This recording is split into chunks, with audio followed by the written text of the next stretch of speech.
Well, hey, friends, welcome back to the podcast. I'm so glad you're here. Today, we are going to take a little bit of a different twist or a different take on identifying your niche. There's top three things that all the practitioners that I talk with as I'm working with them inside Clinical Business Academy, everybody kind of has the same three pain points. Number one is marketing. How do I get more new people in the door? That's always the number one thing that practitioners are saying, I really need help with. And the language around that changes. Somebody might say, I need help with retention, or I need help, getting more new leads in the door, or I need help getting out in the community. But at the end of the day, it always distills down to some kind of conversation around marketing. The second thing that everybody always needs help with or wants help with, and I love this because it's such an important part of business, and that is like creating systems or more of like a streamlined process, right? The streamlined process. So, how does your front desk answer the phone? What kind of training are you doing with them? How is your back office working? What about your financial stuff? What about your HR stuff and your onboarding? And like, there's all these systems and little things that what happens is they end up being like it's like a burr. You know how you go walking out in the woods or something, and you get those little burr stickers in your side, and it just hurts. That's kind of like what it is. It's just one of those things. It's like a rock in your shoe. I use that analogy sometimes too. It's like you just tolerate it. You don't have to. But when things don't work, the systems don't work in your business, it's like walking with a rock in your shoe. It's just an irritation all the time, all the time. And it makes you less efficient, less productive, and less able to serve in a way that's going to get great results and allow you to make a good income. So, systems are kind of number two, streamlined organization systems. The third one is almost always about how to make more money. And I get it because we all work because we need to make an income. And you deserve to get paid for what you do. You've heard me say that so many times. So the third one having to do with money, that has to do with like charging correctly and creating like some kind of a time dependent program or a care plan or something like that. I used to never advocate for these, but now I really believe that they're more important than ever because people's attention spans look like a gnat. They can't focus on anything for any long period of time. So if you ask someone to come in, change their diet, come back, do a little few more things, come back, their attention is gone and they are off on Dr. Google trying to find somebody else who's going to help them because they've lost interest. But when you can provide something in a time-based container, 6 weeks, 8 weeks, 3 months, whatever it might be, they gotta stick with you because they're stuck with you for that length of time, right? So I think that we have to kind of adapt and evolve our perspective in the way that we look at things based on what's happening in the world and happening with people. And in this case, I think, adapting how we're moving away from maybe a fee for service model into more of a time-based model, I think is a good one. So now, those are the three big things that everybody struggles with. So everybody in Clinical Business Academy has a blueprint. They all know what they're working towards. They all have a good plan and they're all making great progress to have better marketing, better systems, and making more money. So that's great. 100% success. Everybody's happy. Now, what I want to talk to you today, though, it's kind of like the center of the wheel. So in the center of a wheel, you got all these spokes. Well, the spokes might be your marketing. The spokes might be your systems. The spokes might be how you're charging for your services.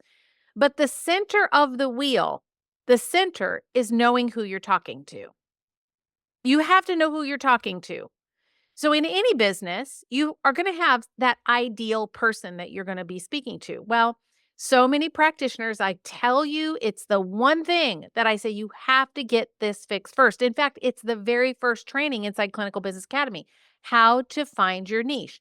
But people get so hung up on that. And I get it because you don't understand it. So I want to language it or give it to you in a little different way today. I want you to think about it like this. If you could write yourself a letter, or you could think about this 1 year from now, 1 year from today, how would you want people to describe you to someone else? How do you want them to describe you? Not like, oh, she's so nice and she's super friendly and her staff is amazing. No, no, no. How do you want them to describe what you do? How do you want someone to say that? Do you want them to say, Oh, well, I don't know, like, they just do, like, this muscle testing thing, and it's kinda weird, but it works, I guess, It worked for me, so yeah, you should go see him. How's that gonna land? If someone doesn't know what muscle testing is, they're gonna be like, "What is going on? What kind of craziness is happening?" How do you want them to describe what you do? What is the problem that you solve? What is the thing that you want to be known for? Do you want to be known as the hormone expert? Do you want to be known as the digestion expert? Do you want to be known as the fatigue expert? Do you want to be known as the anxiety person, the depression person, the SIBO person? You can get even more granular. You can choose a condition. What do you wanna be known for? What do you want people to say about you? Not whether you're nice or not, I'm not talking about that, but what do you want them to say? That's the brand that you want to build. And really what that is it's your niche. Because when you know, I want people to say about me, Rhonda, that I am the bomb at female hormones and thyroid. Like those are my favorite topic. If you just ask me a question, I'm gonna talk about it all day long. And I would never get bored and never get tired and I would keep talking. Yeah, because I love those things. So that's what people would say about me clinically. Now, if you have something that you're especially passionate about, maybe it's brain injury, maybe it's traumatic brain injury like concussions. Maybe you're really passionate about inflammation, or maybe you're super passionate about weight loss. What are you super passionate about? Lean into that passion, tell everybody what you're passionate about, and then they repeat that message. Oh, Dr. So and so, they're like the guru when it comes to energy. Are you tired? Oh my gosh, you have to go see so and so. You got to go see Dr. Blah, blah, blah. Oh, the thyroid guy? You got to go see the thyroid guy or the hormone lady or whatever. Even if they don't get the language quite right, because patients are patients, right? They're going to say what they're going to say because they may not understand. But we want to make sure that they have enough of a context around what is the problem that you're solving so then they can say it to someone else. So a year from now, how do you want someone to speak about you? If you were going to start today and you said, okay, today I am going to start languaging what I do. I'm going to start talking about it like this. What do I want to be known for? What thing, what problem that can solve expertly? What do I want to be known for? I'm going to give you an example. And this is what got me thinking about this. Is in Clinical Business Academy, we do these weekly Q&As where it's live and either I do them or one of my staff does them, but always you can get questions answered. They're live. We are all about that, supporting practitioners. And then we also do what we call a monthly pod meeting. And a pod is a smaller group of practitioners, usually 3 in a pod. And these practitioners are all, in different stages of where they might need help with marketing or money or systems or whatever. But in the pods are where we can kind of get really granular. I get deep into your business and I run all of those pods. I'm in them. So I'm available, at least 4 or 5 times a month. So it's great because you lots of one-on-one or very kind of close to one-on-one time with me. So in one of these pods, one of the doctors was saying that he said, I live in a little bit of a remote area and there's a bigger city that's about 45 minutes away. And people will come from the bigger city to the little smaller town because he is so well known in that area. And he serves a lot of like underprivileged. And so there's not a lot of revenue that comes in for that, but it really feeds his soul. And he really loves doing that. But what he loves to do is work with women's hormones. That's what he really is super passionate about. But on this pod call, he said, I get such great results like every day of the week, like working with men, prostate, ED, male health, male hormones, getting them off testosterone. He said, I can do it like with my eyes closed. I get great results. They comply, they follow through because their you know what is not working. And they want their you know what working. So they'll do anything, kind of like a menopausal woman will do anything if you get rid of her hot flashes, right? So those are 2 really well-paying niches, I will say.